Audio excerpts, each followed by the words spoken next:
नमस्कार दोस्तों, अर्चना भजन भक्ति चैनल में आप सबका हार्दिक स्वागत है। प्राचीन समय की बात है, एक राज्य में एक राजा राज्य करता था। उसका राज्य खुशहाल था, धन धान्य की कोई कमी नहीं थी। राजा और प्रजा खुशी खुशी अपना जीवन यापन करते थे। एक वर्ष उस राज्य में भयंकर अकाल पड़ा। पानी की कमी से फसलें सूख गई। किसान राजा को लगान नहीं दे पाए। लगान प्राप्त न होने के कारण राजस्व में कमी आ गई और राजकोष खाली होने लगा। यह देख राजा चिंता में पड़ गया। हर समय वो सोचता रहता कि राज्य का खर्चा कैसे चलेगा। अकाल का समय निकल गया, स्थिति सामान्य हो गई, किंतु राजा के मन में चिंता घर गई थी। हर समय उसके दिमाग में यही रहता कि राज्य में पुनः अकाल पड़ गया तो क्या होगा। इसके अतिरिक्त भी अन्य चिंताएं उसे घेरने लगीं। पड़ोसी राज्य का भय, मित्रों का षड्यंत्र जैसी कई चिंताओं ने उसकी रातों की नींद और भूख प्यास सब छीन ली थी। वो अपनी इस हालत से परेशान था, किंतु जब भी वह राजमहल के मालिक को देखता तो आश्चर्य में पड़ जाता। दिन भर मेहनत करने के बाद वह रूखी सूखी रोटी ही खाता और पेड़ के नीचे मजे से सोता। कई बार राजा को उससे जलन होने लगती। एक दिन उसके राज दरबार में एक सिद्ध साधु पधारे। राजा ने अपनी समस्याएं साधु को बताईं और उसे दूर करने का सुझाव मांगा। साधु राजा की समस्या अच्छे से समझ गए और बोले, राजन, तुम्हारे चिंता की जड़ राजपाट है। अपना राजपाट पुत्र को देकर चिंता मुक्त हो जाओ। इस पर राजा बोला, गुरुवर, मेरा पुत्र 5 वर्ष का है। वह अबोध बालक राजपाट कैसे संभालेगा। साधु बोले, तो फिर ऐसा करो कि अपनी चिंता का भार तुम मुझे सौंप दो। राजा तैयार हो गया और उसने अपना राजपाट साधु को सौंप दिया। उसके बाद साधु ने पूछा, अब तुम क्या करोगे। राजा बोला, सोचता हूँ कि मैं कोई व्यवसाय कर लूँ, लेकिन उसके लिए धन की व्यवस्था कैसे करोगे। अब तो राजपाट मेरा है, राजकोष के धन पर भी मेरा अधिकार है। राजा ने उत्तर दिया, तो मैं नौकरी कर लूँगा, ये ठीक है, लेकिन अगर तुम्हें नौकरी ही करनी है तो कहीं और जाने की आवश्यकता नहीं है, तुम यहीं कर लो। मैं तो साधु हूँ, मैं अपनी कुटिया में ही रहूँगा। राजमहल में ही रहकर मेरी ओर से तुम ये राजपाट संभालना। राजा ने साधु की ये बात मान ली और साधु की नौकरी करते हुए राजपाट संभालने लगे। साधु अपनी कुटिया में चले गए। कुछ दिन बाद साधु पुनः राजमहल आए और राजा से भेंट कर पूछा, कहो राजन, अब तुम्हें भूख लगती है या नहीं, और तुम्हारी नींद का क्या हाल है। गुरुवर, अब तो मैं खूब खाता हूँ और गहरी नींद सोता हूँ। पहले भी मैं राजपाट का कार्य करता था, अब भी करता हूँ। राजा ने अपनी स्थिति बताते हुए प्रश्न भी पूछ लिया, फिर ये परिवर्तन कैसे, ये मेरी समझ से बाहर है। साधु मुस्कुराते हुए बोले, राजन, पहले तुमने काम को बोझ बना लिया था और उस बोझ को हर समय अपने मन में ढोया करते थे, किंतु राजपाट मुझे सौंपने के उपरांत तुम इसे कर्तव्य समझकर करते हो, इसलिए चिंता मुक्त हो। दोस्तों, इस कहानी से हमें ये सीख मिलती है कि जीवन में जो कार्य करें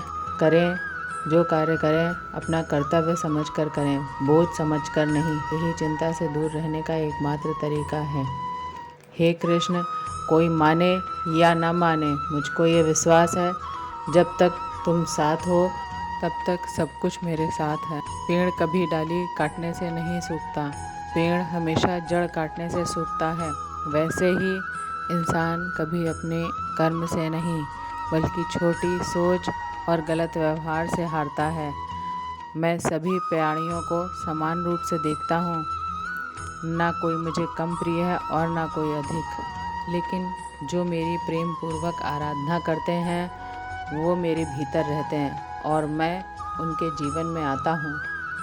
अपने मन और आत्मा से कर्म करें तो जीवन आनंदित हो जाएगा। जीवन में पैसा नहीं, व्यवहार कमाओ, क्योंकि शमशान में 4 करोड़ नहीं 4 लोग छोड़ने आएंगे।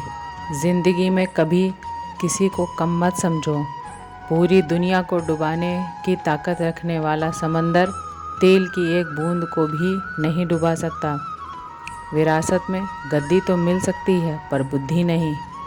बुद्धि तो केवल अपने पैरों पे खड़ा होने से ही आती है। सिर्फ एक ही आदमी आपको आगे ले कर जा सकता है, और वो है आप खुद। शांत बने रहो जब तक तुम्हारा सही वक्त नहीं आ जाता। किसी के लिए हर वक्त हाजिर रहोगे तो लोग अच्छा नहीं फालतू समझेंगे। जीत जाओ खुद के लिए। तुम्हारे हारने का इंतज़ार तो दुनिया पहले से ही कर रही है। रिश्तेदार विपक्ष के नेता की तरह होते हैं। आप कितने भी अच्छा कर लो, चुगली तो ज़रूर करेंगे। जीवन में चुनौतियाँ हर किसी के हिस्से में नहीं आती, क्योंकि किस्मत भी किस्मत वालों को ही आजमाती है। गरीब होना बुरा नहीं, गरीब दिखना बुरा है। तुम्हारे जेब में कितने पैसे हैं तुम्हारे अलावा किसी को नहीं पता होना चाहिए। इज़्ज़त दो, मगर इतनी भी नहीं कि कोई आपकी ही इज़्ज़त ना करे। कुछ गलतियों को माफ़ करना भी आपकी ज़िंदगी की सबसे बड़ी गलती हो जाती है। मैंने ज़िंदगी में बस यही गलती की है कि मैंने हर किसी को खुद से ज़्यादा ज़रूरी समझा है। बहुत डर लगता है मुझे उन लोगों से जिनके चेहरे पर मिठास और दिल में जहर होता है। भरोसा वहीं होता है जहां वफ़ादारी होती है, वरना मुलाकात तो हर रोज़ हज़ारों से होती है। ज़्यादा खुश रहना भी अच्छा नहीं होता। इस ज़माने में लोग अक्सर खिले हुए फूलों को ही तोड़ते हैं। कुछ बातों से अनजान बने रहना ही अच्छा होता है। कभी कभी सब कुछ जान लेना भी बहुत तकलीफ़ देता है।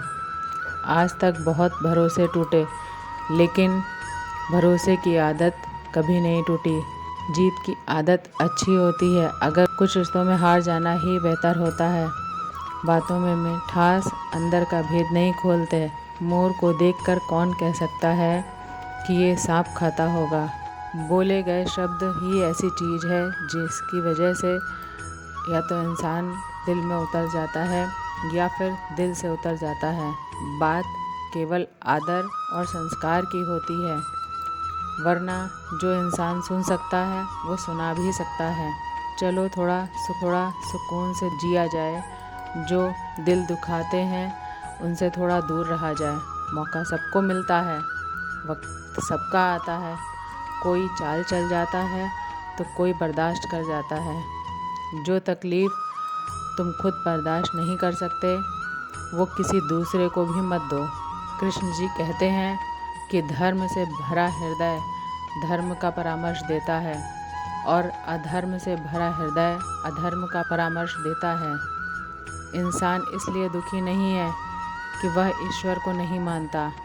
इंसान इसलिए दुखी है क्योंकि वह ईश्वर की नहीं मानता। अक्सर झूठे इंसान की बातें मीठी होती हैं और सच्चे इंसान की बातें हमेशा कड़वी। किसी की कद्र करनी है तो जीते जी करो। मरने के बाद तो नफ़रत करने वाले भी कह देते हैं कि बंदा बहुत अच्छा था। कभी भी उनकी बातों पर ध्यान मत दो जो पीठ पीछे आपकी बातें करते हैं। मेरी लाइफ की 3 सबसे बड़ी गलतियाँ कि हर किसी पर बहुत जल्दी भरोसा किया, हद से ज़्यादा परवाह की। श्री कृष्ण कहते हैं कि खुश रहना है तो अपने फैसले अपनी परिस्थितियों को देख कर लें।